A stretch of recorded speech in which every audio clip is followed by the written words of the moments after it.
بسم اللہ الرحمن الرحیم۔ سوال: ابراہیم علیہ السلام کے والد کا انتقال کب ہوا؟ جواب: حضرت ابراہیم علیہ السلام کے بچپن میں۔ سوال: حضرت ابراہیم علیہ السلام کے والد کا انتقال کہاں ہوا اور کتنی عمر میں ہوا؟ جواب: جبران میں 205 برس کی عمر میں۔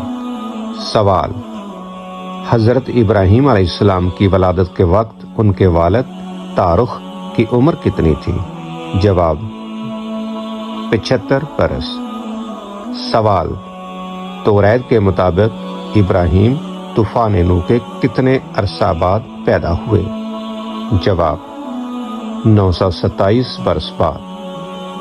سوال: حضرت ابراہیم علیہ السلام کی ولادت ایک غار میں ہوئی، بتائیں اس غار میں آپ کتنا عرصہ مقیم رہے؟ جواب: 39 برس تک۔ سوال: ابن کثیر کے بیان کے مطابق حضرت ابراہیم علیہ السلام کی والدہ نے آپ کو کتنے عرصے تک غار میں پالا؟ جواب: 7 برس تک۔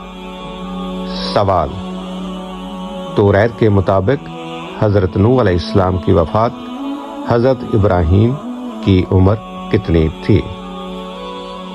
جواب: 53 برس۔